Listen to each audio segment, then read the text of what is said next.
Ya. Baik, selamat pagi teman-teman.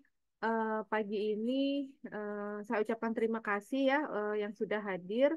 Jadi rencana sesuai dengan jadwal dan rencana kita di awal, setelah UTS itu kita akan mengadakan asistensi yang terkait dengan tugas 3.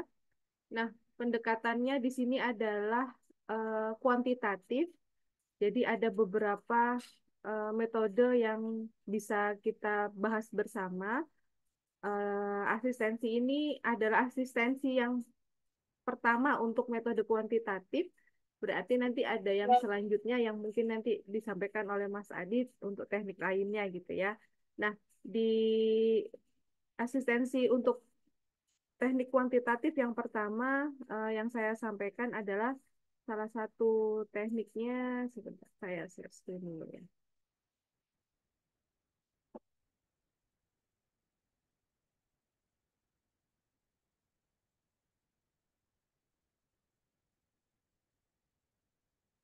Oke ya. Nah, jadi salah satunya adalah teknik PLSM. Nah, eh, hari ini dengan menggunakan studi kasus gitu ya, studi kasusnya yang pernah saya buat, mudah-mudahan bisa memberikan gambaran kepada teman-teman akan bagaimana penelitian dengan PLSM itu dilakukan. Dan karena ini hanya salah satu teknik yang ada, jadi bukan berarti teman-teman nanti harus menggunakan teknik ini, ya bisa jadi menggunakan teknik lainnya, tapi ini setidaknya teman-teman ada gambaran kalau penelitiannya nanti misalnya ingin membuat suatu model gitu ya, itu bisa salah satunya menggunakan teknik ini ya. Nah, PLSM itu sebenarnya adalah teknik SEM. SEM ya, Structural Equation Modeling. Nah, tapi ini kita versinya yang parsial. Jadi ini itu ada SEM-nya.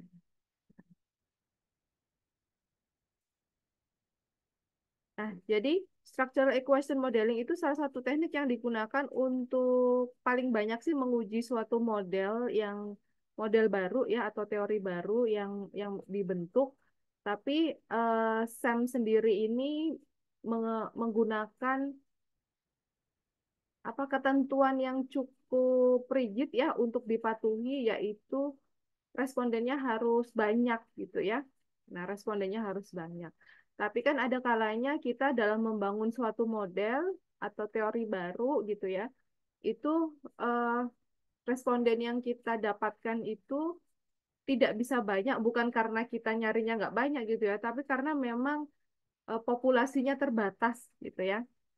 Ya, populasi terbatas atau eh, beberapa faktor-faktor lainnya yang mempengaruhi sehingga responden kita itu memang sudah nggak bisa banyak gitu ya sehingga ada pendekatan yang juga berbasis SEM tapi yang digunakan untuk data atau responden yang terbatas gitu ya.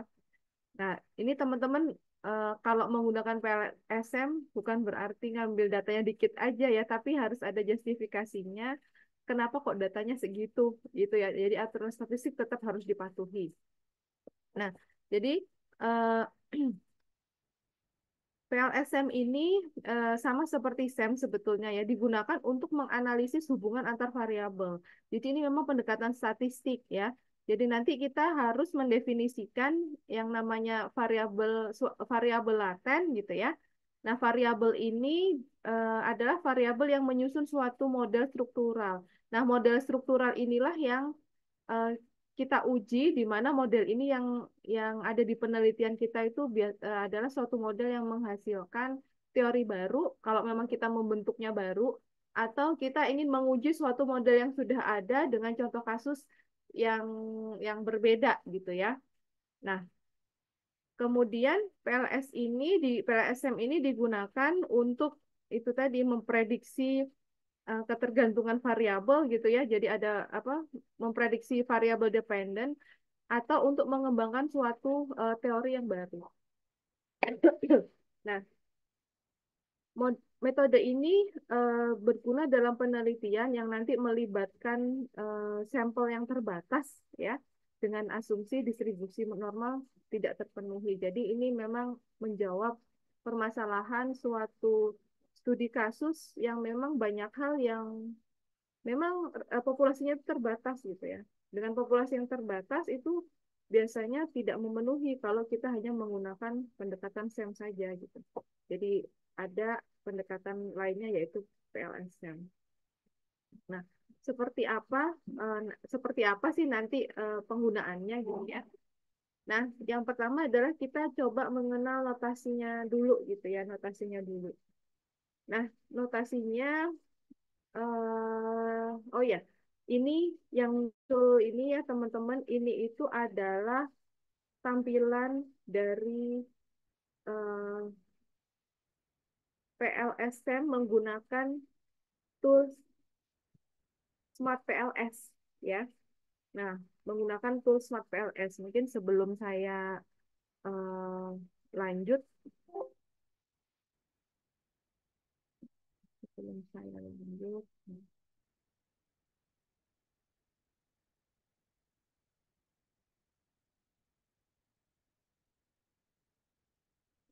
teman-teman nanti bisa download ya aplikasi Smart PLS namanya. Nah, kenapa memang nggak nggak saya umumkan kemarin untuk download ini? Nah, sebelum teman-teman mendownload dan menggunakannya, saya cuma ingatkan saja bahwa aplikasi ini berbayar, yang pertama. Tapi mereka menyediakan trial. Saya udah lama nginstal ini, jadi saya lupa waktu itu trialnya itu sampai berapa lah. Kalau tidak salah ingat ya, sampai 4 kali running atau sampai 4 hari gitu. Jadi kalau teman-teman memang ada gambaran ingin menggunakan ini dan nggak mau beli gitu, jadi aktivasinya nanti aja gitu saran saya gitu. Jadi sekarang lebih ke melihat aja dulu apakah memang cocok nanti dengan pendekatan ini. Kalau cocok dan mau pakai, ya sebaiknya nyari data dulu, baru kalau udah siap di running, baru kita aktivasi aplikasi Smart PLS-nya. Karena kalau udah nggak trial kan ya kita harus ini ya, kita harus beli gitu ya. Nah, dan kalaupun beli itu ini adalah aplikasi yang ya karena apa namanya? Kalau suatu penelitian itu kan biasanya kayak yang wajib ada itu kan literatur review. Oh, kalau aplikasi untuk SLR mungkin oke lah kita bisa beli dan gunakan sepanjang tahun gitu. Tapi kalau PLSM ini kan tidak semua penelitian pakai ini. Jadi penggunaannya itu ya jarang gitu ya. Nah, ini yang di apa namanya di penelitian saya itu ya selama saya penelitian sebagai mahasiswa S3 gitu ya.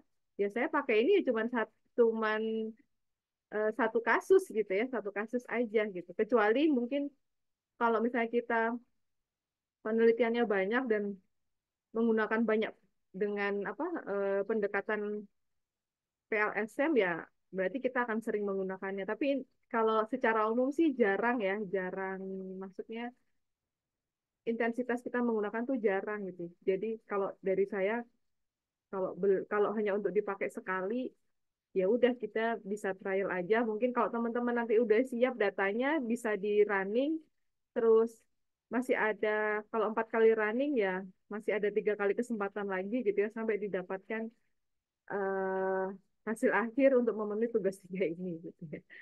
Nah, oke, itu apa namanya eh, strategi yang mungkin harus saya sampaikan dulu gitu ya sebelum teman-teman install ini. Tapi kalau memang ada niatan mau beli ya nggak apa-apa, dicoba aja dulu trialnya sampai habis baru nanti berbayar gitu ya. Ya, jadi tampilan eh, aplikasi PLS Smart PLS namanya ya. Nah, ini Smart PLS seperti ini. Nah, untuk versi yang terbarunya itu adalah Smart PLS 4, tapi saya menggunakan yang 3 ini ya, yang di komputer saya. Eh, tampilannya sih nggak jauh berbeda lah, beda satu versi itu ya. Oke, nah nanti di sini kita ada membuat suatu project. Nah, ini contoh yang sudah saya buat ya untuk penelitian saya. Nah, ini modelnya itu kalau saya klik, nah nanti bentuknya seperti ini. Tadi saya jelaskan bahwa ada variabel yang mendukung, yang ada variabel yang membentuk suatu model. Variabel yang membentuk suatu model itu yang mana? Yang biru-biru ini, teman-teman. Ya, yang biru ini adalah variabel. Nah, variabel ini punya indikator. Ya, indikatornya itu yang mana? Yang kuning-kuning ini. Ya, ini indikator. Terus ada panah. Ya, ada panah di sini. Panah ini berarti kalau panah antar variabel berarti variabel. Jadi ini misalnya DS sama PU gitu ya. Berarti variabel DS mempengaruhi variabel PU gitu. Terus seberapa seberapa besar pengaruhnya. Nah, kalau di running nanti di panah ini ada angka-angkanya gitu. Nanti kita juga contohkan ya. Nah, kalau di running seberapa besar pengaruh DS ke PU, nah ini ada angka-angkanya ya. Dan angka-angka ini bisa ganti-ganti tergantung kita perlunya apa. Ya, apakah kita perlu nilai apa namanya nanti ya variabel-variabelnya nilainya apa aja di sini. Nanti kalau sudah kita running mungkin.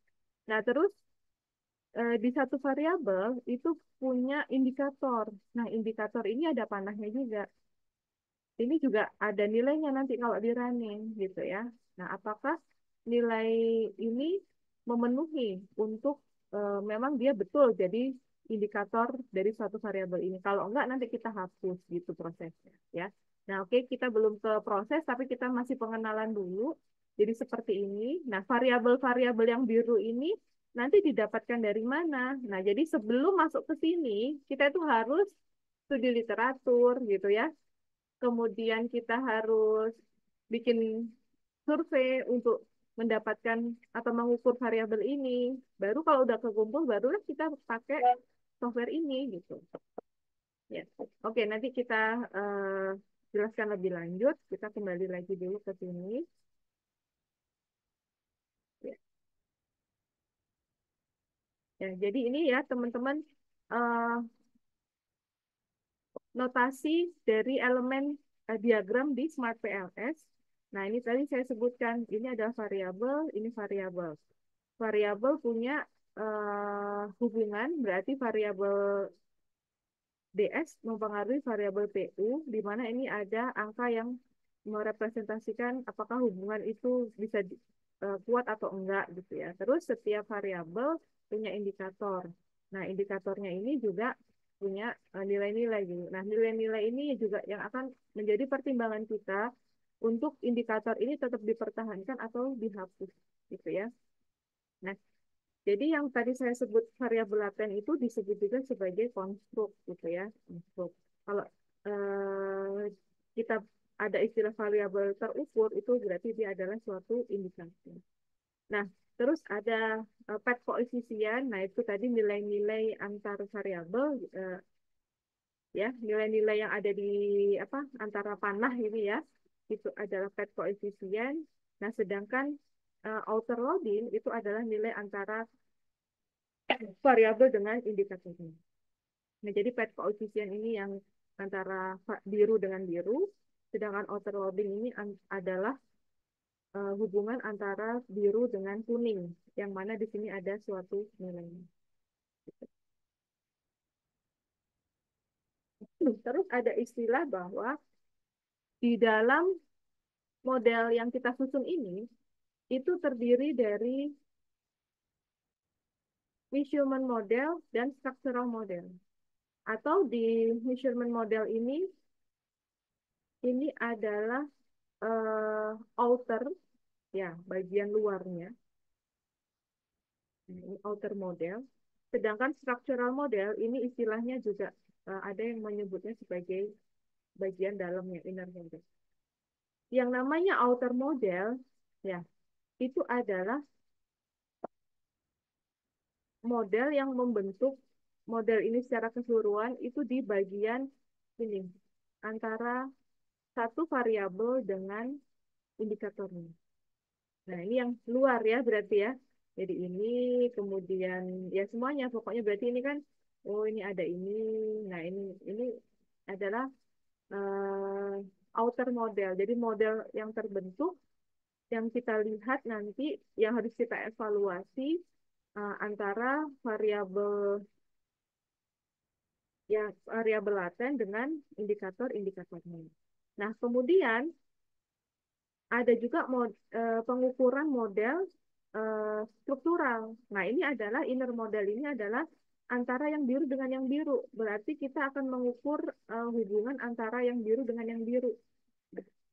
Sehingga secara keseluruhan kita bisa mendapatkan satu model yang terevaluasi baik secara ter model evaluasi maupun inner model evaluation didapatkan satu model yang memang eh, fit gitu ya, ya yang memang bisa diterima. Nah, jadi itu konsep dasarnya. Nah, sekarang penggunaannya kita menggunakan studi kasus supaya ada gambaran gitu ya. Nah, studi kasus yang digunakan tentunya yang pernah saya buat aja gitu ya, biar enak menjelaskannya dan saya ada datanya gitu.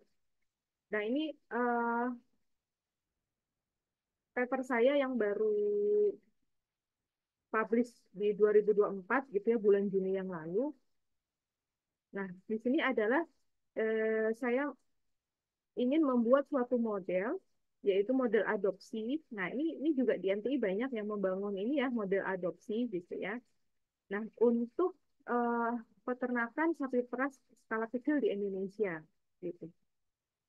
Kenapa saya menggunakan ini untuk penelitian pertama saya waktu di maksudnya salah satu penelitian saya di S3 gitu ya. Karena ini adalah salah satu teknik yang saya kuasai juga waktu saya S2.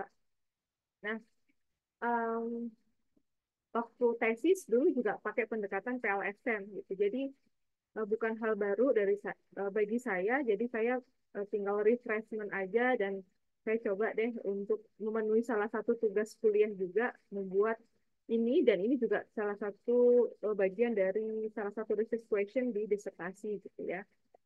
Nah, di dalam penelitian ini ceritanya saya mau membangun model adopsi ya, model adopsi teknologi untuk peternakan sapi perah skala kecil di Indonesia.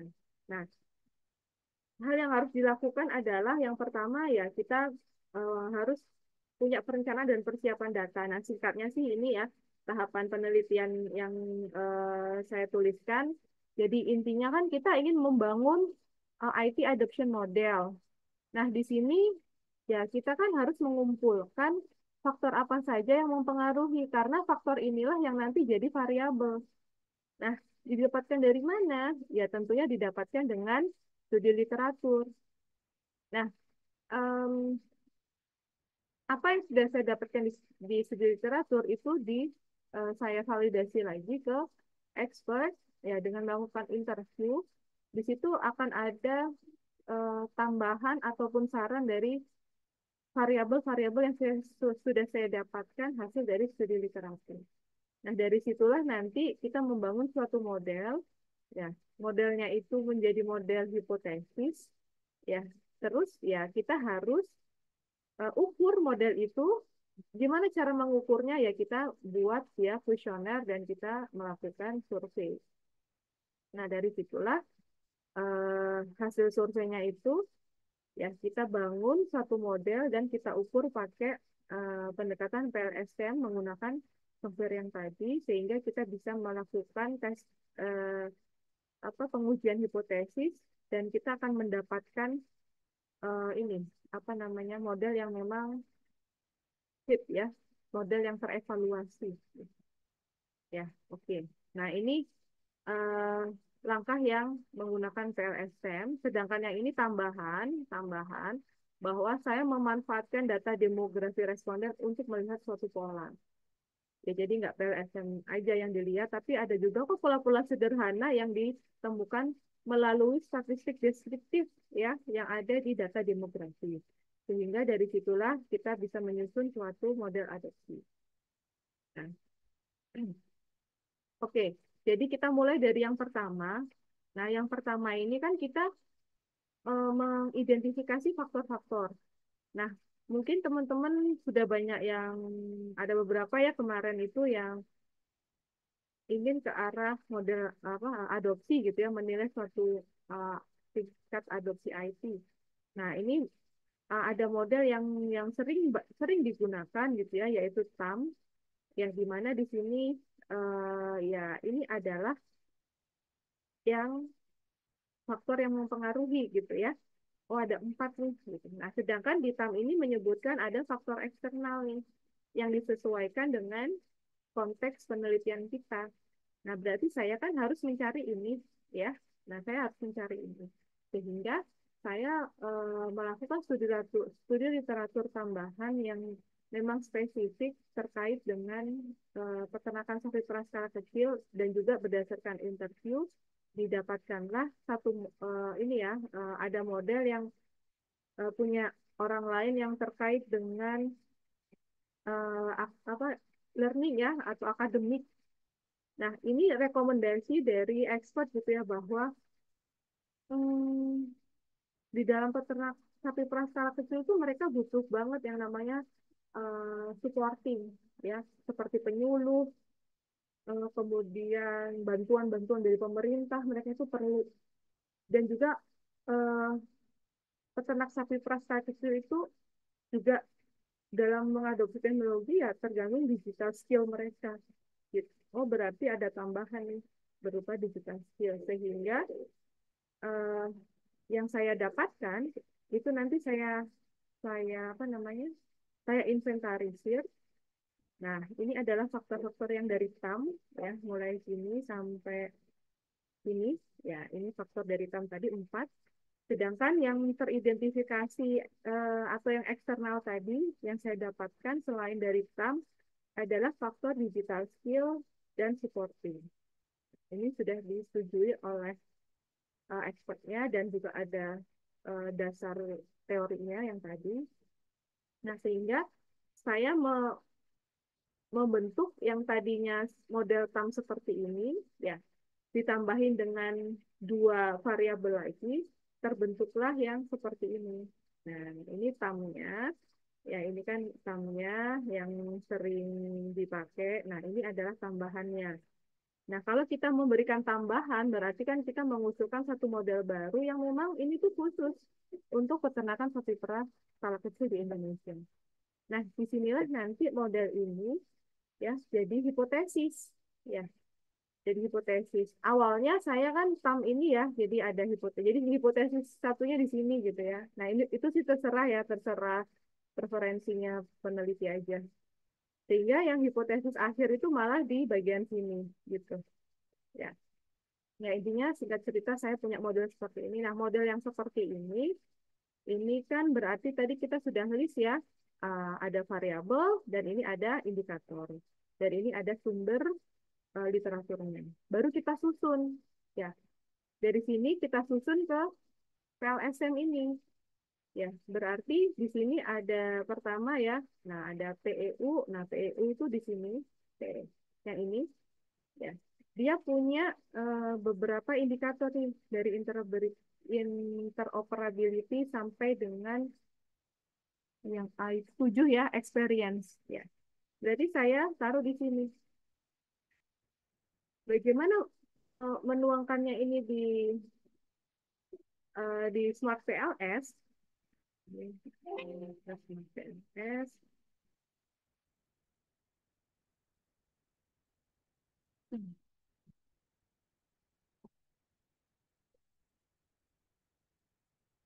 Oh iya, teman-teman dari sini dibikin ini ya kuesioner ya. Nah, sorry. Nah, jadi ini dibikin kuesioner dulu ya.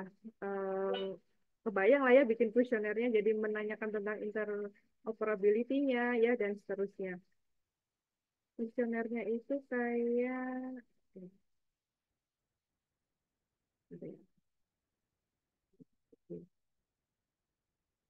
supaya ada gambaran.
Nah,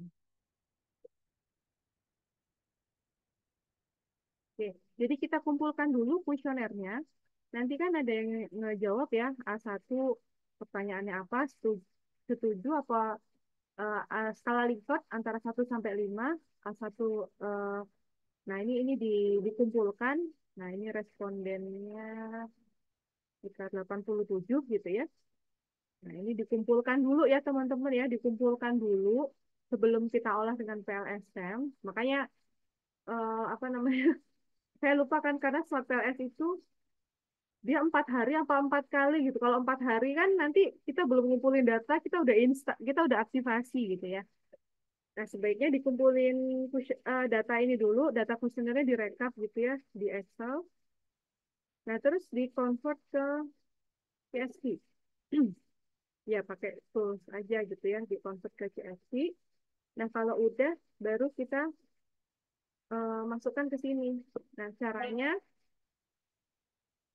adalah kita buat project baru.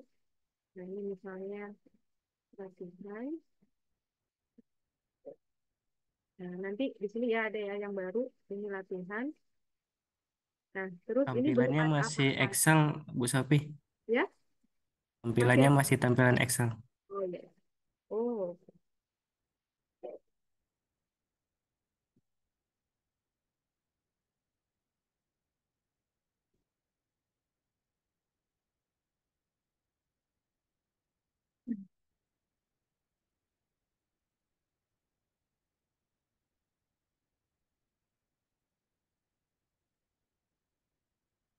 Oh, sorry, sorry, sorry. Oke ya. Nah, kita ke Smart PLS, terus kita buat project baru. Nah, ini yang ini ya, create new project. Nah, ini misalnya tadi latihan. Oke, jadi ini yang baru, project kita yang baru. Nah, ini modalnya belum ada gitu ya. Ya, karena kita belum buat. Nah, ini ada double klik to import data. Biasa kalau baru itu ya kita diminta untuk import data terlebih dahulu gitu ya. Sehingga ya kita masukkan aja data CSV yang kita punya ya. Ini data CSV.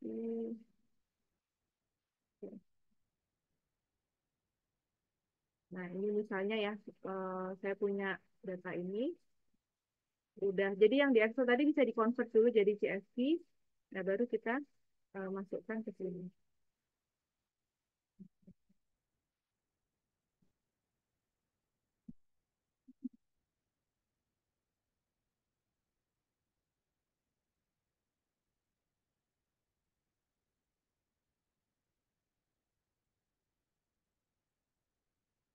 Nah, ini kita sudah punya data dari eh, yang sudah kita import tadi. Ya, data studi kasus.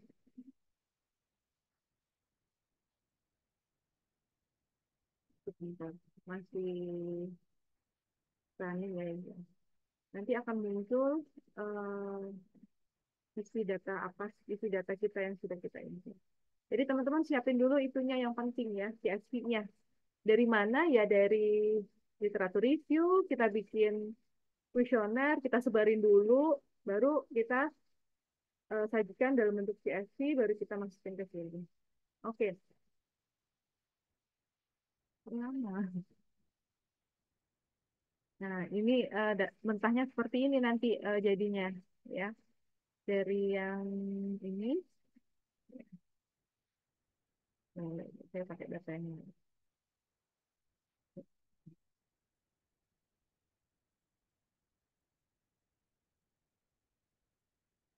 Ya. Nah, kemudian untuk membentuk modelnya bagaimana? Nah, ini kita ada yang gambarnya ini berarti ini untuk pembuatan model. Nah, untuk pembuatan model, kalau kita klik untuk ini model latihan ini, modelnya kosong masih, ya. Modelnya masih kosong. Nah, modelnya masih kosong. Ini adalah indikator-indikatornya, ya, indikator-indikatornya. Jadi teman-teman usahakan membentuk ini apa? Membentuk file rekapan kuesionernya. Ini ada nomor respondennya, ada. Nah, ini ada ini A1, A2. Nah, ini kan berarti yang kodenya A ini indikator dari variabel A misalnya. Yang kodenya B indikator dari variabel B. Jadi bentuknya seperti ini gitu. Jadi enak nanti dibacanya di Smart PLS-nya. Ya. Oke. Terus kita bentuk variabel latennya. Nah, kalau dari sini kan oh ini ada A, ada B, ada C ya. Nah, ini sampai ada F sampai F gitu ya. Ya, kita contoh aja ya. Nah, berarti nanti ada variabel latennya itu A sampai F. F itu kan ada 6 berarti ya. Nah, ada 6. Nah, ada literatur yang menyampaikan bahwa PLSM itu minimal datanya adalah 10 kali variabel laten. Kalau variabel laten saya ada 6, berarti minimal datanya itu ada 60. Ya, kalau di sini ada 7, berarti minimalnya ya 70 gitu. Ya. Kalau misalnya dapat eh, lebih ya lebih bagus gitu ya. Nah, tapi jadi ada yang namanya terbatas tetap ada aturan yang harus dipenuhi. Oke. Nah, sekarang kita buat variabel laten itu ada di sini yang bagian biru kita klik, kita tuangkan saja di sini. Satu, misalnya tiga aja dulu ya. Dua, tiga. Oke. Nah, kita aktifkan lagi kursornya. Nah, baru kita pilih. Ini kan masih merah. Merah ini berarti ya dia belum ini ya kalau kalau sistem DSB itu dia belum memenuhi harus biru warnanya nanti. Oke, ini bisa kita kasih nama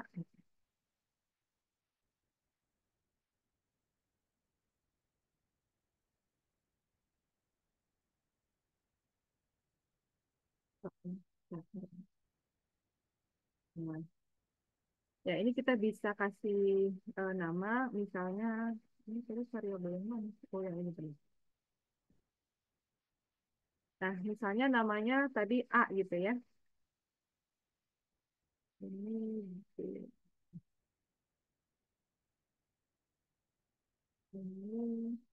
variabel C. Variabel A indikatornya apa? Nah, kita ambil yang A yang di sebelah sini. Nah, kita ambil, kita blok aja dulu. Kita drag and drop ke sini. Ini.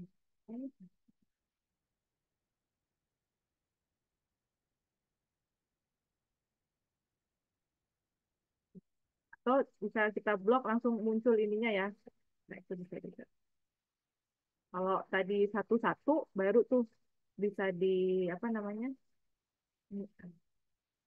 Kalau satu-satu, ya kita bisa satu-satu ke sini ya. Nah, tapi enakan gitu ya. Ini B, kita blok, kita punya.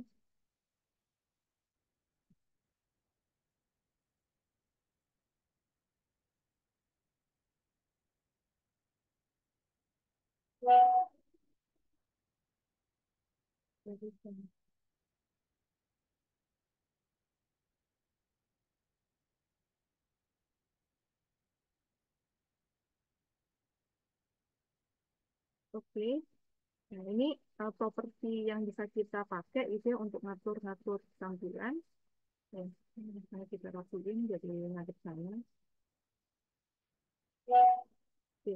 Nah, terus masih merah juga. Nah, ini kita koneksikan. Jadi kalau dia tidak ada hubungan seperti ini, nah ini berarti kan variabel yang tidak apa ya, yang tidak berhubungan dengan variabel lainnya. Istilahnya kan independen gitu ya. Nah, sedangkan model ini adalah untuk mengukur variabel dependen yang saling berhubungan gitu ya. Ada variabel yang tergantung dengan variabel yang lain, maka kita hubungkan. Nah, seperti apa? Ya, kita buat sesuai dengan model hipotesis kita tadi. Ya, nah ceritanya ceritanya contohnya, oh A mempengaruhi C. Oh, berarti ya ini ditarik ke sini.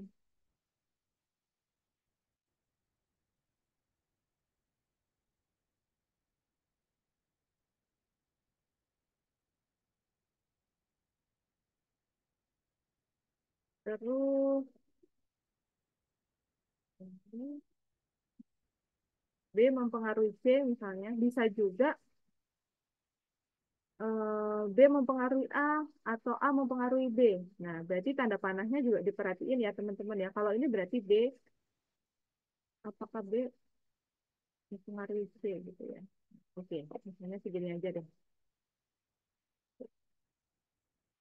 Jadi ini dibuat sebanyak indikator yang kita kumpulkan dan dibuat eh, alurnya itu sesuai dengan hipotesis kita.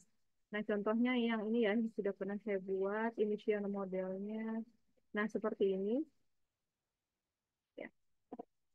Tadi kan ada PEU, PU, nah ini ATU, BIU gitu ya. Yang mana ini saya buat sesuai dengan ini, ya sesuai dengan hipotesis kita.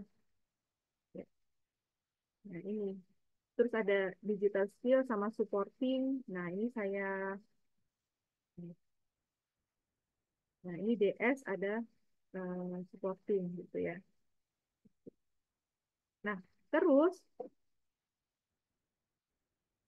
kalau udah, nah kita kembali lagi. Nah ini jadi udah di apa? Udah dibuat ya. Ini ya, udah di model. Nah ini udah dibuat seperti ini. Nah langkah selanjutnya adalah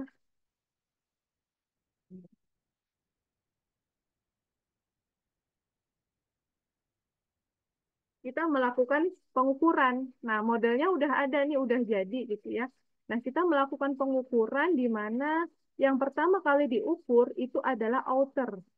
Outer itu berarti antara variabel dengan indikatornya. Ya. Jadi kita ukur variabel dengan indikatornya supaya nanti kita bisa tahu indikator mana yang bisa kita hapus karena dia tidak memenuhi nilai dari eh, ketentuan bahwa dia kuat membentuk indikator itu membentuk variabel itu. Ya. Yang kita lihat itu adalah nilai yang kita sebut sebagai faktor loading ya atau kita sebut sebagai outer loading. Ini dulu yang kita lihat. Masalah nanti composite reliability-nya sama FVA-nya, nah itu nanti aja. Nah, yang kita lihat pertama adalah si outer loading-nya terlebih dahulu. Ya, oke. Nah, kalau kita runningnya bagaimana? Nah, di sini teman-teman ada calculation. Nah, kita pilih PLS algorithm.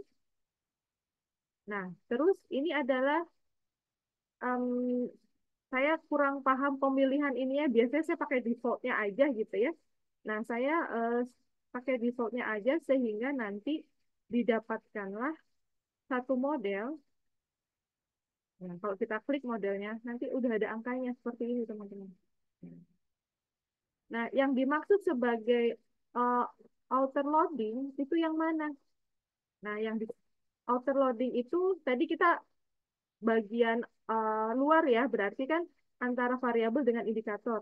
Oh, berarti yang ini nih, angka yang ini antara biru dengan kuning. Nah, kalau kita lihat ketentuannya di langkah-langkah PLSM bahwa outer loading yang memenuhi itu adalah yang nilainya 0,7 untuk menunjukkan bahwa indikator tersebut kuat. Kalau misalnya nggak 0,7 gimana? Ya udah kita hapus gitu. Ya, berarti kalau kita lihat di sini ya kalau 0,701 kan masih memenuhi ya border meskipun border. Nah, di sini ada yang nggak memenuhi nih, yang B3. Ini adalah 0,6. Sehingga ini bisa kita hapus langsung delete aja. Nah, kalau udah di delete seperti ini, ya ini berarti kan ada indikator yang tidak kita pakai. Ya nggak apa-apa.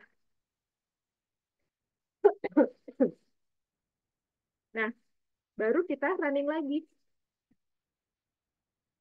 Berarti ini model yang sebelumnya itu initial model, model awal, baru kita running lagi, gitu ya.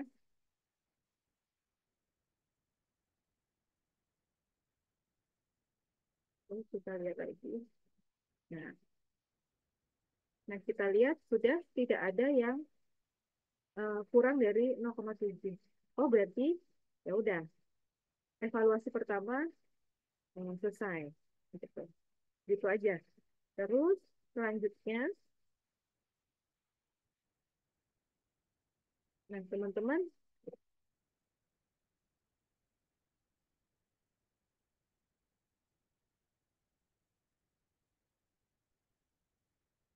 nah ini ya, kalau di apa namanya di paper yang udah saya buat ini kan semua digambar.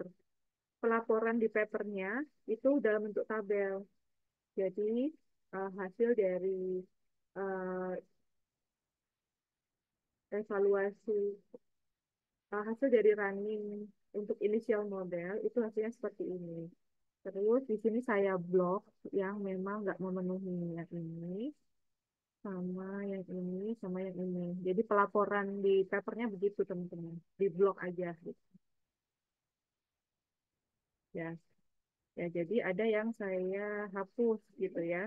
Nah ini. Terus kalau udah selesai, yang selanjutnya adalah di running lagi. Nah, tadi kan ada yang saya hapus nih.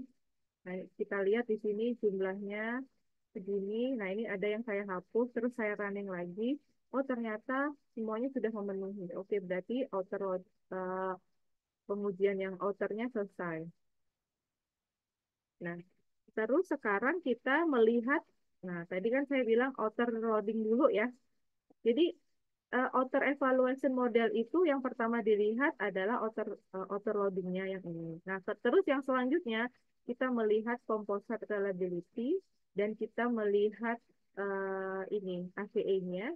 Mereka nilainya itu harus kalau composite reliability harus lebih dari 0,7.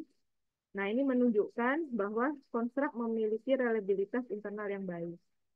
Konstruk itu variabel, ya, variabel. Ya. Jadi dia punya kehandalan internal. Internal itu berarti antara dia dengan eh, indikatornya gitu ya. Terus ini juga memiliki validitas konvergen yang baik. Kalau AVE ini, mungkin teman-teman kalau ingin detail ini istilah statistik apa gitu ya bisa dieksplor sendiri ya. Nah, cara melihatnya bagaimana gitu. Nah, jadi di bagian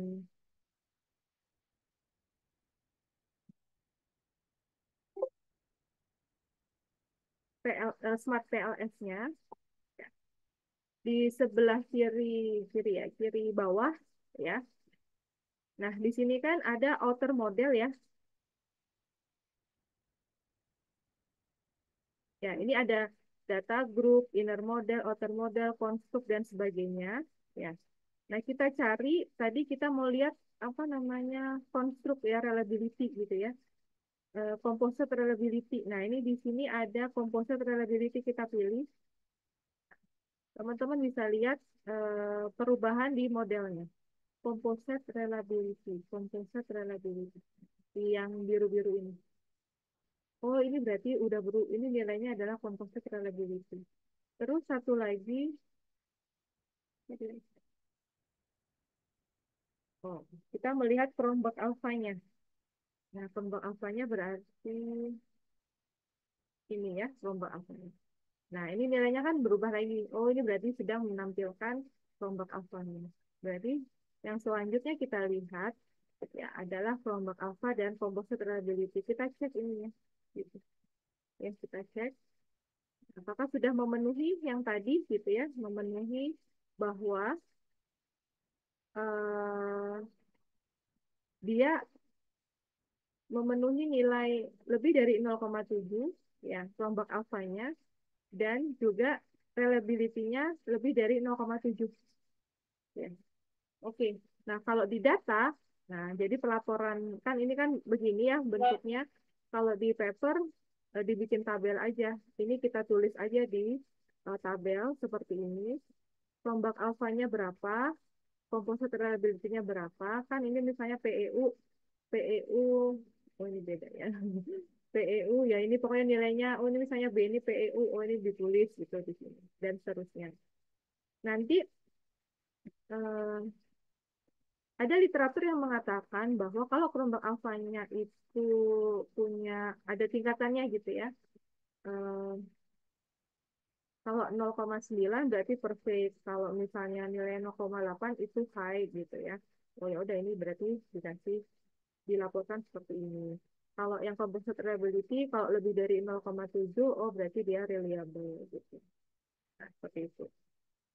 Nah, itu outer model. Berarti outer model selesai. Jadi setelah kita melihat apa namanya outer loading, kita lihat eh, composite reliability sama kita lihat kelompok alfanya gitu ya. Maksudnya sini sama. Jadi SCE ya, SCE mana? Ya, nanti saya perbaiki dulu. Ya, jadi dilihat kelompok alfanya sama composite reliability-nya. Nah, terus dilaporkan seperti ini. Oke, berarti eh, evaluasi untuk yang luar, yang outer model selesai. Nah, lanjut kita ke yang inner model. Nah, yang inner model ini lebih kita melihat beberapa nilai aja, ya, yaitu kalau tadi kelompok alpha dan composite reliability, yang sekarang kita lihat adalah R square dan effect size. Disebutnya F square. Ya, effect size ini disebut F square gitu. Nah, di Smart PLS kita cari di sebelah sini ya, ya yang sebelah kan kiri bawah ini mana sih yang memunculkan nilai R square. Nah, oh ternyata ini ya R square. R square-nya ini gitu ya. 0,752 untuk model ini. Terus eh, ada di biru-biru ini ya. Terus apa tadi F square, F square itu ada di sini. Oh ini di paling bawah. Nah, yang berubah yang mana? F square itu yang ini. Ini, panah-panah ini. Panah antara biru dengan biru. Ya. Terus pelaporannya, ya, pelaporannya seperti ini. Ya. Karena tadi saya yang ini kan cuman ini ya, cuman tiga, berarti ya cuman satu ininya yang C aja. Tapi kalau kasusnya yang ini caranya.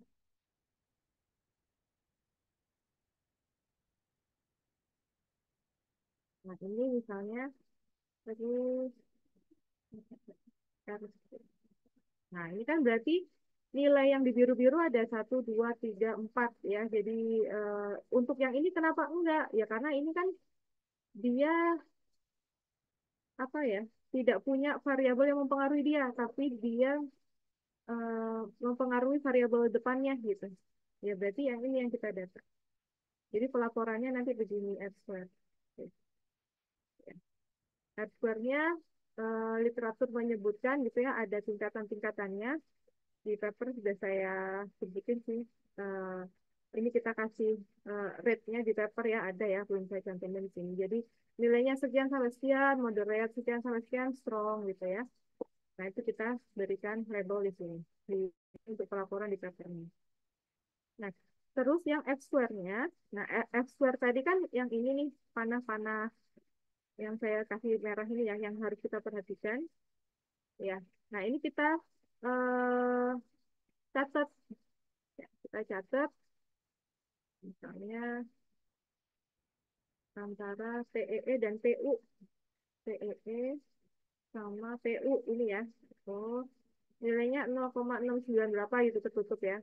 Ini lah ya berarti. Nah, F square ini juga ada eh, tingkatan-tingkatannya mungkin bisa dicek di papernya ya. Jadi oh kalau sekian itu large gitu ya. Dan seterusnya. Oh kalau sekian ini masuk medium, kalau sekian masuknya small. Nah ini kita catat semua. Terus antara PEU dengan ATU PET dengan APU yang ini berarti ya 0,164 dan seterusnya. Seperti itu. Ya, ya ketentuannya tadi ini ya. Pokoknya kalau R square-nya 0,67, oke. Kalau F square-nya apa namanya? Ini ya, kalkulasi F square-nya kita lihat ya. Ini tingkatannya apa gitu? Apakah dia small, medium, dan large? Nah, jadi kita laporin aja. Udah. Kalau udah ya selesai untuk inner modelnya. Ya. Kemudian, nah kita untuk tahu aja tuh, oh ternyata ternyata antara PU dan BU ini ya small gitu ya. Udah ini aja dulu diamin dulu kita evaluasi yang selanjutnya dulu gitu ya. Oke, kita sudah data itu. Nah, kemudian baru masuk ke pengujian hipotesis. Pengujian hipotesis ini akan menghapus ya, akan menghapus panah-panah yang ada di sini kalau dia tidak lolos, tidak masuk kriteria. Ya, kalau dia tidak masuk kriteria. Nah, caranya bagaimana? Ya, caranya kita running lagi dengan teknik bootstrapping dengan resampling mendekati populasi aslinya. Kan ini sampel ya, tapi kan kita ada gambaran tuh populasi aslinya berapa. Nah, baru kita running dulu, terus kita lihat p-value atau t-statistik. P-value atau t-statistik. Atau itu berarti boleh salah satu. Ya, boleh salah satu. Ya. Jadi cara running bootstrappingnya masih di Smart PLS. Calculate, nah kita pilih yang ini, bootstrapping. Nah ini nih tadi, samplingnya ini digunakan em, yang mendekati populasi. Ya kira-kira berapa sih gitu ya ininya gitu ya.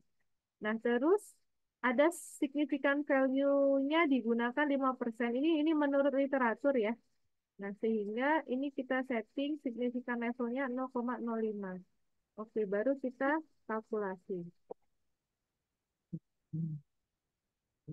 Nah, nanti dapat tabel yang seperti ini. Kan kelihatan nih, ada T statistik, ada P value. Terserah teman-teman pakai yang mana.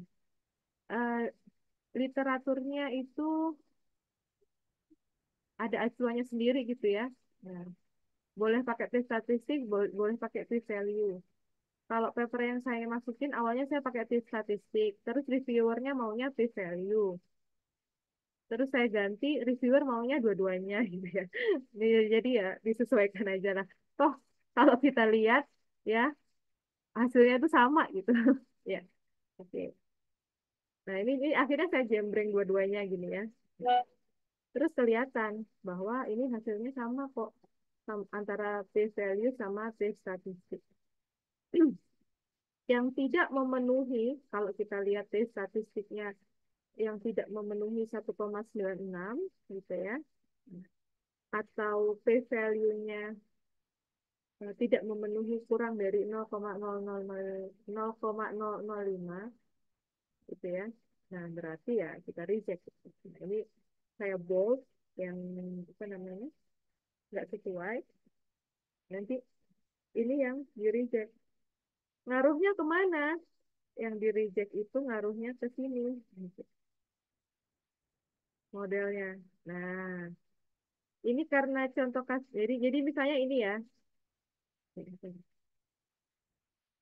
Oh, ini nggak sesuai. Oh, ternyata eh, misalnya begini gitu ya. Oh, ternyata yang B mempengaruhi A itu tidak sesuai gitu ya. Nah, ya udah, ini bisa dihapus gitu, dihapus.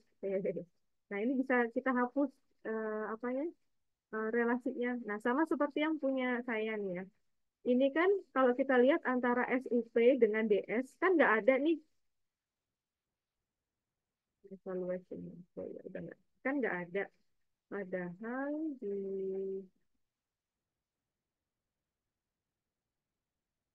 Mana yang nggak ada? Oh, yang ini deh. Jadi yang saya hapus tuh yang mana lupa. Nah, hasil akhirnya nanti kalau udah dihapus ya, ya harus disandingkan tuh ya. Ya. Oh, ini yang hapus. Ya antara SUP dengan PU. Nah, ini apa namanya?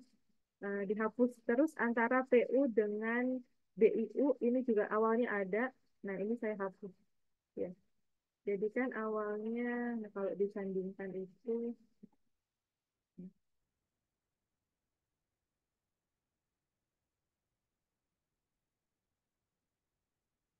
ini ya awalnya kan begini.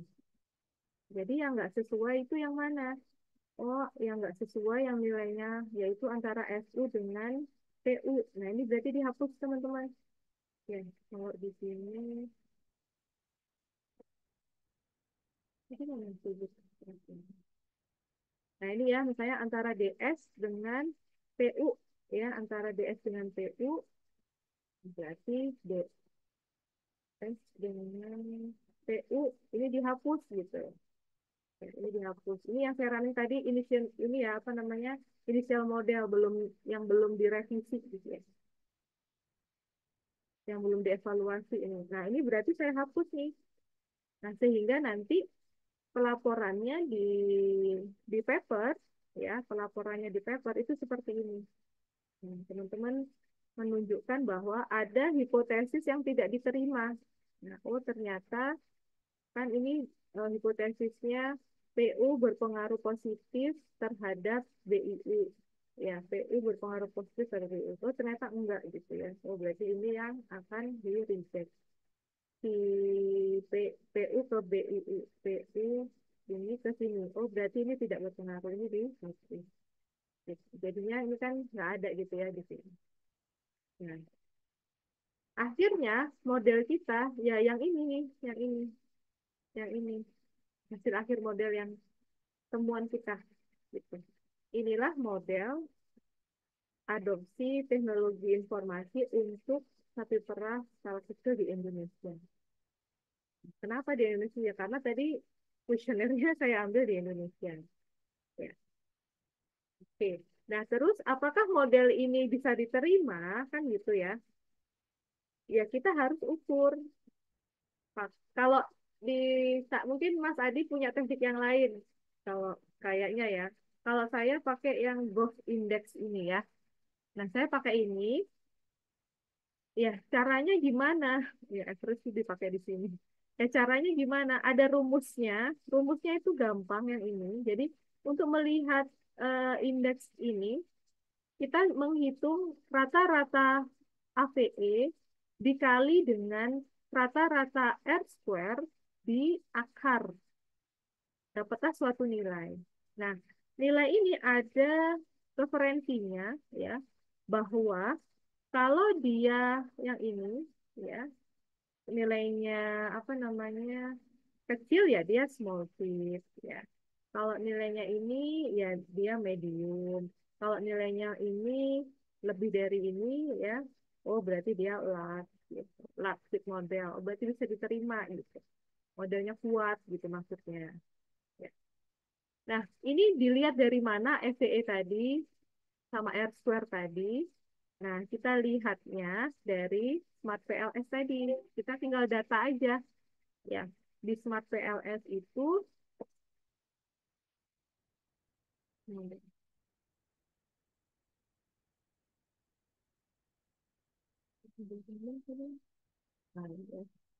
nah, kita lihat SCE. Ini depresi.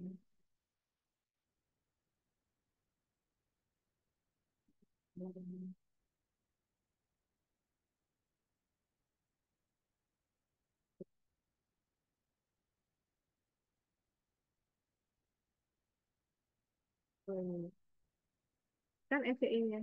Modelnya ini. Nah, nilai SCE kalau saya klik ya, yang di biru-biru diperhatikan. Nah, yang biru-biru ini kan SCE. Nah, ini posisinya di SCE. Terus kita data ya, kita data. FVE-nya berapa? Kita tulis di sini. Terus R square-nya. Nah, R square-nya berarti kita klik R square. Nah, ini nilainya ya. Oke, kita tulis di sini. Terus kita apa tadi? Rata-ratain ya. Tanda garis atas ini kan average ya. Kita rata-ratain ke hasilnya begini. Terus rata-ratanya dikaliin, habis dikaliin di akar. Hasilnya adalah 0,7. 0,7 itu lebih dari 0,36. Nah, hasilnya adalah large fit model gitu. Ya. Nah, itu ya teman-teman ya.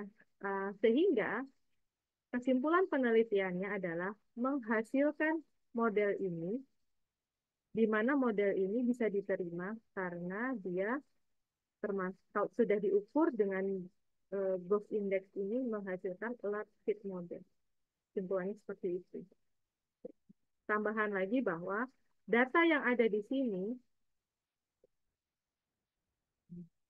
ya, hasil kalkulasinya itu kita bisa download sih, ya. Kita bisa download di sini pakai Excel, gitu ya. Nah, kita klik aja, kita export dulu.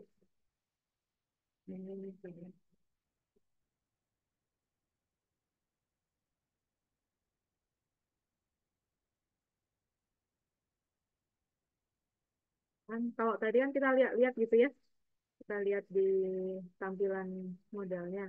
Nah, data hasil itu tuh bisa kita download ke Excel.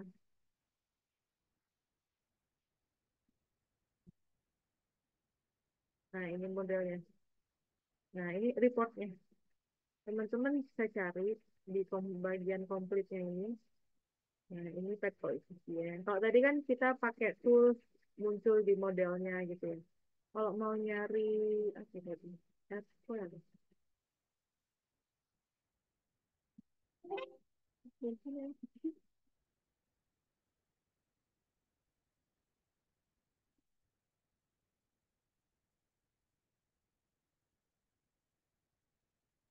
Tadi seperti yang sudah ini ya.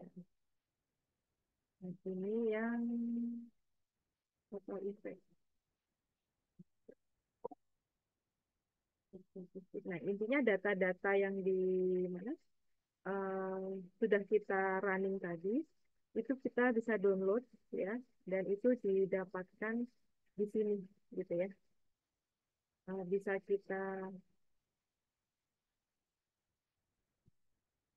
download ke Excel hasil apa namanya running. Jelas itu ya.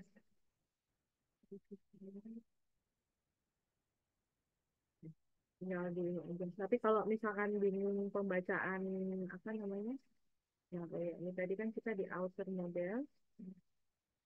Nah, ini di sebelah sini kita mau lihat apanya gitu ya. Nah, tapi dia tersebar gini, jadi kita harus nyari juga gitu ya. Tapi saya sih lebih suka lihat aja gitu detail.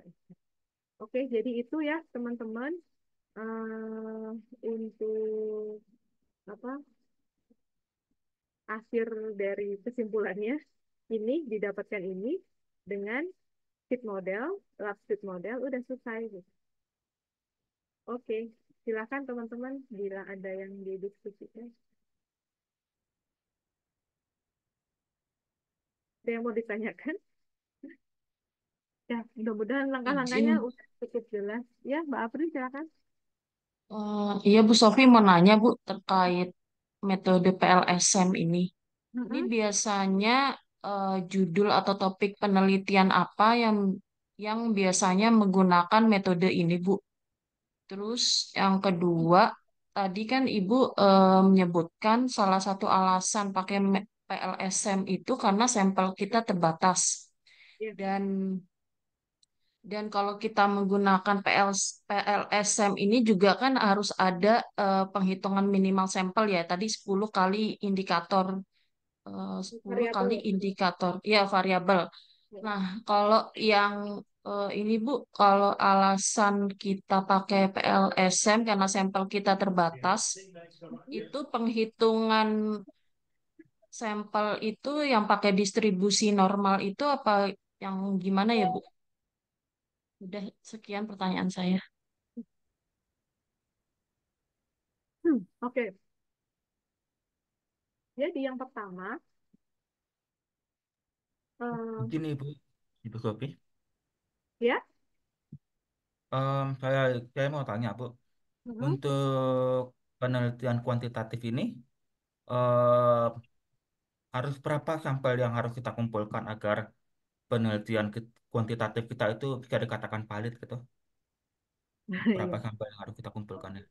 ya, oke, bentar ya. Yang itu aja, Mas Franky, pertanyaannya. Itu saja Bu. Terima kasih Bu. Ya, oke. Ada dua ya yang nanya. Yang pertama, yang Mbak April dulu. Jadi kapan kita menggunakan PLSM? Kalau kita ingin pertama kita ingin menguji suatu model yang kita terapkan di suatu instansi. Itu yang pertama. Kayak TAM.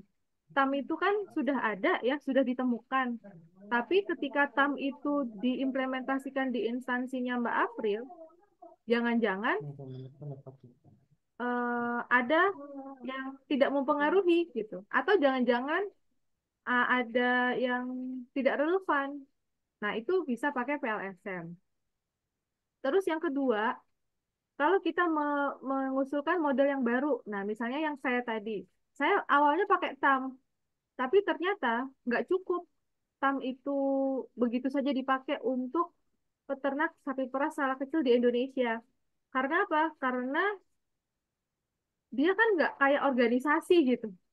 Itu tuh Ya, tersebar ke ya udah tunggu lembek dulu. masih ya.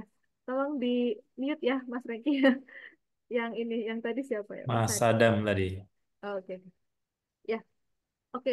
Jadi nanti sampai mana ya? Oh ya, kan saya kan nggak melihat satu organisasi aja, tapi ini tersebar gitu ya orang-orangnya dan mungkin mereka tidak terikat dengan organisasi, tapi saya melihat sekelompok peternak yang bebas yang mana saya ingin menilai ternyata nggak bisa hanya pakai TAM. Sehingga saya harus tambahin variabel baru, yaitu variabel data skill sama supporting. Sehingga dari TAM itu saya modifikasi dengan menambahkan dua variabel baru. Nah, itu menghasilkan satu model yang baru yang cocok untuk konteks penelitian saya. Nah, itu pakai PLSM. Kenapa pakai PLSM? Padahal kan populasinya banyak banget ya di Indonesia gitu ya misalnya. Karena ada keterbatasan, boleh kok kita justifikasi ya Mas Ade ya. Kita ada keterbatasan itu tersebar di seluruh Indonesia, tapi sumber daya kita terbatas gitu misalnya.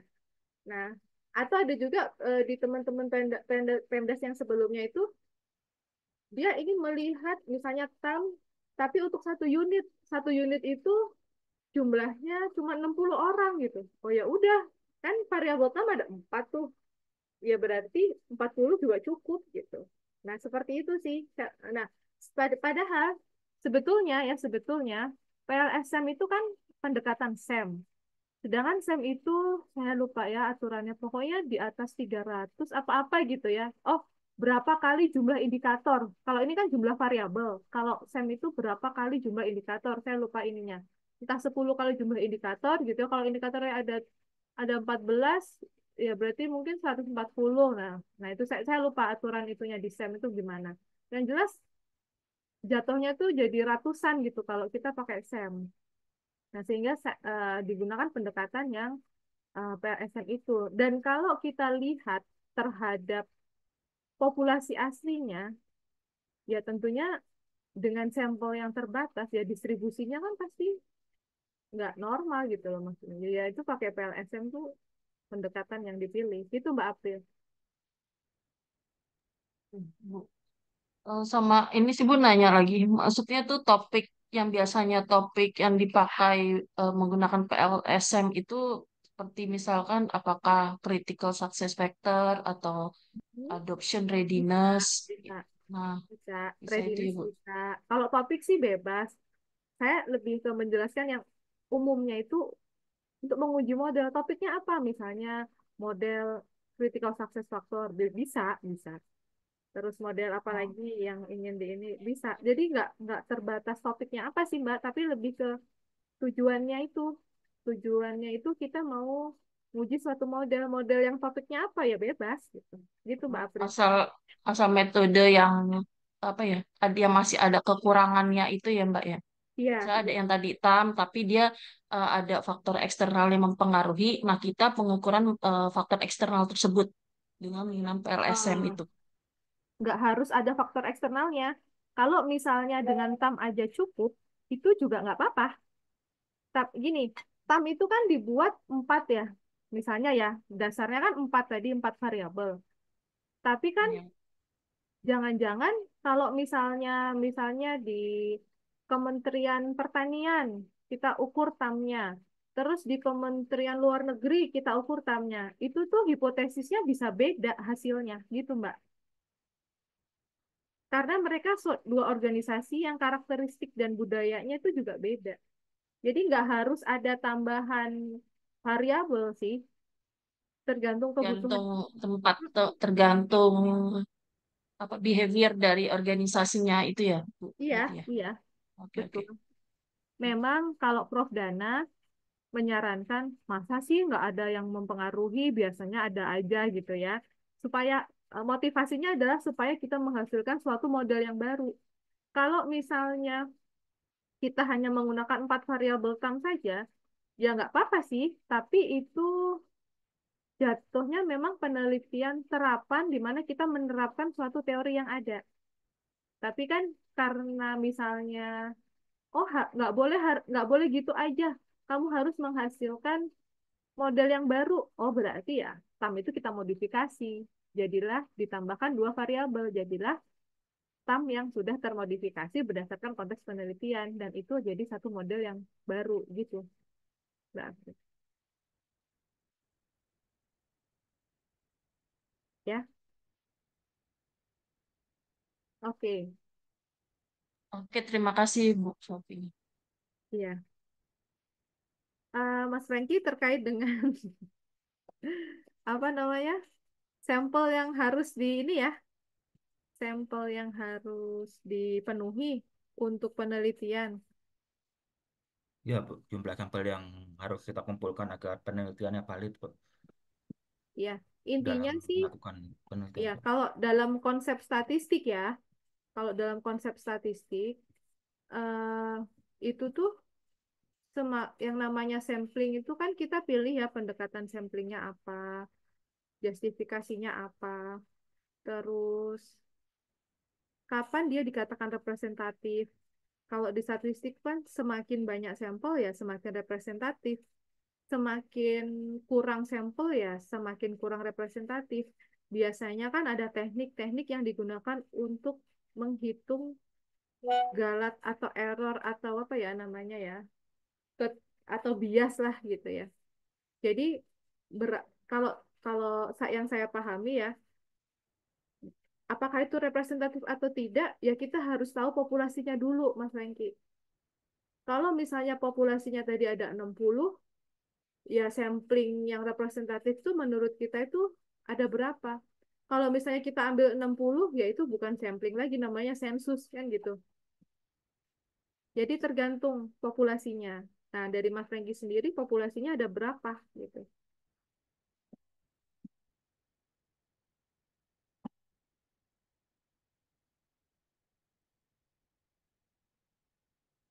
Baik, Ibu. Terima kasih, Ibu.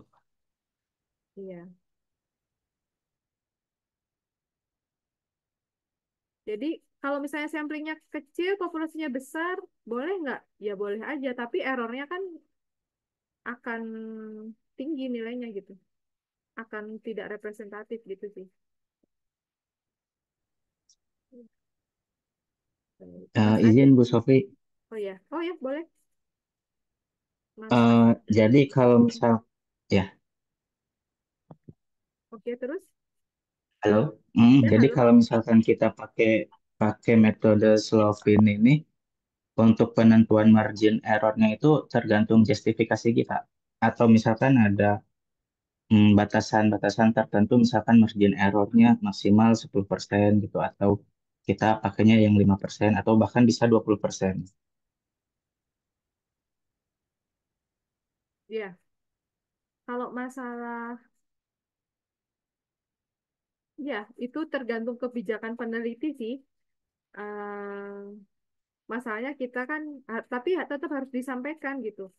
Harus disampaikan di paper kita, apakah penelitian kita itu eh, hasilnya ini memang nilai error atau biasnya tinggi atau enggak, itu tetap harus secara jujur disampaikan. Artinya, kalau misalnya tadi yang penelitian saya itu, kalau misalnya dia menghasilkan suatu model, kan kalau diukur itu, oh ternyata masuknya ke fit gitu. Oh bisa bisa juga dikatakan bahwa itu representatif karena modelnya itu juga yang ter apa namanya? Kan tadi kan ada bootstrapping itu ya, di mana kita memasukkan populasinya.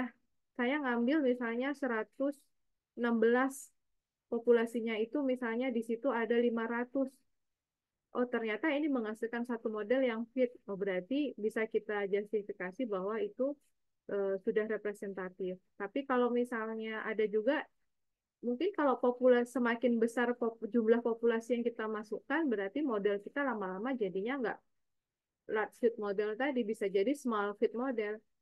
Apakah boleh penelitian menemukan small small small fit model? Ya boleh-boleh aja, asal kita state secara jujur bahwa dengan langkah-langkah yang seperti ini ternyata terbukti loh, ini menghasilkan model yang seperti ini, tapi model seperti ini tuh ternyata nggak fit, dia masuknya ke small. Berarti harus apa nih, apa kesimpulan kita gitu. Sebetulnya kan lebih ke situ ya, ke kebijakan kita memaparkannya secara jelas dan bukan berarti hasilnya itu harus large gitu. Ya small pun juga nggak apa-apa. Tapi kita tahu kekurangannya itu apa, kita definisikan di situ. Gitu. Iya Mas. Kemudian Bu, untuk proses pengumpulan data kuesioner ini ada batasan harinya nggak Bu? Misalkan seminggu, 2 minggu gitu. Ya tergantung deadline kita sih Mas. Ya.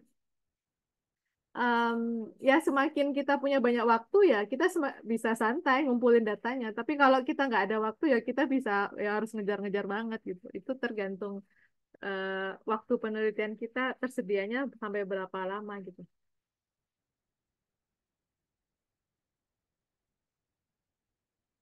Maksudnya untuk tugas 3 kah? eh Ya, kalau berbicara tugas tiga kan berarti kita eh, kejar-kejaran waktu ya Bu ya. Tapi Ya, kalau misalkan betul. untuk penelitian lain gitu. Oh, ya ya. Ya tergantung waktunya lah, Mas. Dan dan sumber dayanya lah. Ini makanya ini buru-buru disampaikan setelah UTS. Berarti kan teman-teman ada gambaran ya. Kalau misalnya pakai ini, oh harus pakai kuesioner yang harus disebar dan itu perlu waktu gitu. Eh, Banyak kan sih teman-teman yang sebelumnya sih pakai yang di unitnya gitu, di kantornya gitu. Jadi, tapi tetap aja kan itu juga butuh waktu gitu ya. Gitu. Jadi bisa disiapin dari sekarang.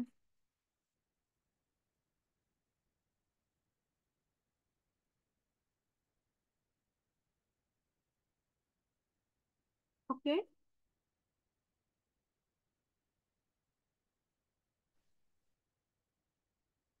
ada yang mau ditanyakan lagi? Mas Adi sudah bisa bergabung? Bisa Mbak, sudah ngikutin dari tadi, dari slide ke 15 tadi. Oh, oke. Baik. Ada tambahan? Em, Tadi aja terkait dengan iterasi tadi ya, Mbak Sofi, yang 300 tadi ya. Oh Jadi iya, ada iya.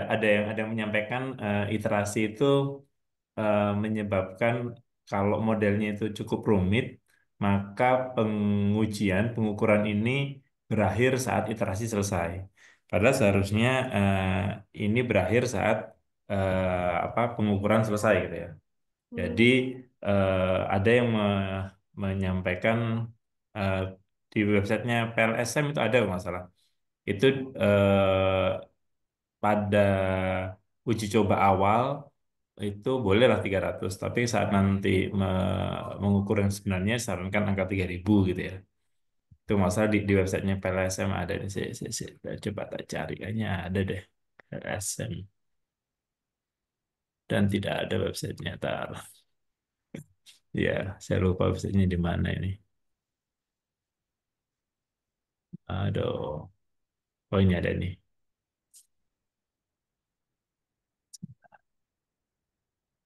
Ah,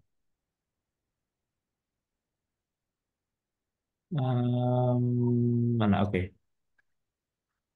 Ini ya. Ini ya, nggak salah ya. Option change. Sini ya. Permanent setting is gitu ya. Jadi di diarahkan ke 3.000 kalau memang ini ya Pak pada pada kondisi yang lain. Itu sih, tapi coba 300 nggak tidak apa-apa karena saya pernah nyoba 3.000 lumayan lama pengukurannya apa proses iterasinya karena banyak ya. Nah, itu yang pertama sih. Yang kedua tadi eh em, untuk mencari sukses faktor tadi ya Mbak Prilia tadi ya, kalau nggak Iya, salah ya. betul. Sebenarnya tidak untuk itu sih, Mbak Aprilia. Benar sekali Mbak Sofi tadi bersikeras. Memang menjaga agar teman-teman paham di konsepnya bahwasanya ini untuk menguji model. Gitu. Tetapi gitu, ada kalanya kita ingin menguji apakah sebuah model atau teori yang sudah proven itu berjalan atau enggak. Nah, berarti di situ kita melihat faktor-faktor apa yang mempengaruhi organisasi kita berdasarkan teori yang udah ada. Nah, itu boleh di setir kayak gitu ya, alur pikirnya Mbak Aprilia. Tapi sebenarnya eh, secara alami PLSM ini tidak dirancang untuk mencari critical success factor gitu ya. Tapi karena dia bisa digunakan untuk menguji apakah sebuah teori yang sudah terbukti atau teruji itu berjalan di sebuah kasus, maka itu dianggap oh berarti pada kasus ini berdasarkan teori UTAUT yang mempengaruhi itu sebenarnya cuma ini. Nah, yang itu tidak pengaruh atau belum berpengaruh. Nah, kemudian rekomendasinya mau seperti apa itu boleh gitu ya. Karena ada yang lain yang memang bisa digunakan untuk mengidentifikasi apa critical success factor gitu. Itu jadi memang memang ada yang spesifik untuk itu gitu ya. Tapi bukan berarti nggak bisa gitu. Tapi secara natural tidak didesain untuk itu. Tapi ya bisa kalau mau dipakai. Terus tadi nambahkan yang tadi pertanyaan teman-teman terkait dengan pengujian sampel eh, ya benar Mbak Sofi atau teman-teman sudah sering lah melihat di TV-TV terkait dengan permainan bukan permainan ya Pak penyampaian data statistik gitu ya. Selama memang teman-teman punya referensinya nggak ada masalah gitu sih. Mau mau sampelnya bagaimana seberapa besar itu. Yang penting teman-teman mengacu pada referensi tertentu. Bisa pakai bukunya PLSM atau buku teori statistik yang memang cukup dikenal gitu ya, atau mengacu jurnal ya Mbak Sofia bisa ya, jurnal yang bereputasi tentunya, jangan jangan jurnal Sinta 3 punya siapa, apa sampelnya segitu ditiru segitu, enggak. Jadi misalkan Q1 gitu ya, sampelnya 60, saya juga ambil sampel 60 saja deh, nggak sampai 100 gitu, ya boleh, nggak ada masalah. Itu sih, itu sih tambahannya sih, Mbak Sofi, kalau dari saya. Nah, syukur-syukur kalau kalau kalau bisa cari teori yang dipakai sama jurnal itu ya, itu lebih lebih mantap lagi. Sekitar untuk paham. Sama ini nanti kalau PPT-nya di share nanti nggak, Mbak Sofi, PPT-nya? Udah ada di scale kok. Ada di Skele. Nah, nanti kalau ada di Skele, kalau dilihat referensi-referensinya diunduh sekalian teman-teman. Tadi saya lihat sudah ada citasinya kan dari Mbak Sofi. Nah, itu mantap itu. Bisa langsung eh, apa dipahami, dipedomani gitu aja ya, pedomani. Gitu aja sih, Mbak Sofi. Oke, terima kasih Mas Adi. Ya, teman-teman, ada yang mau ditanyakan lagi? Oh, tidak ada. Minggu depan jadi, Mas? Tergantung teman-teman. Ada nggak tema-tema yang berkaitan dengan jadi kan ada juga rencana untuk ini ya, untuk sharing terkait dengan penggunaan pengolahan data ini ya, untuk apa? Data mining ya, Mbak ya. Untuk data mining penggunaan semacam tools Orange gitu ya atau apa ya Mbak yang kemarin ya, Rapid Miner gitu ya. Ya. Nah, tapi tergantung tema teman-teman. Ada nggak yang memang ide penelitiannya ke arah sana gitu. Kalau nggak ada ya berarti nggak usah kita paksakan, kita beri jeda eh, apa 2 minggu, 3 minggu, nice to know saja untuk nanti modal teman-teman di tugas berikutnya. Tapi tetap nanti diberikan. Tapi kalau memang ada yang ke arah sana dan mungkin menarik untuk didiskusikan, ya minggu depan kita coba sharing penggunaan Orange gitu ya atau Rapid Miner. Kami ada Pak, data mining Pak, kelompok kami. Oke, sip, sip, sip. Baik, baik. Iya, rencananya minggu depan sih. Tinggal nanti jamnya di pagi seperti ini atau malam seperti yang kalau yang kemarin Sabtu ya yang kita ya sesi pertama ya. Sabtu pagi atau di eh, Jumat malam atau di Jumat pagi nanti kita atur lagi.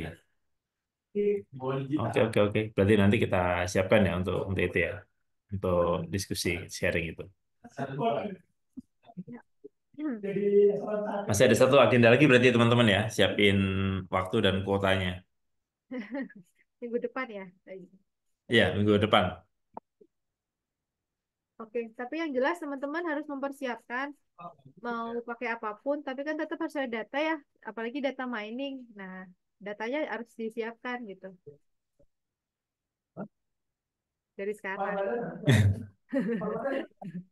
Ini kayaknya kalau pertanyaan tentang PLSM ini sudah selesai. Kayaknya pertanyaan tentang tugas tiganya nih kayaknya yang sudah nunggu nunggu dipersilakan kayaknya Mas Safi. Oke, oke. Gimana? Ada yang mau ditanyakan terkait tugas 3? Tapi kita stop aja dari recordingnya dulu, Oke, Mbak. boleh, boleh. Oke.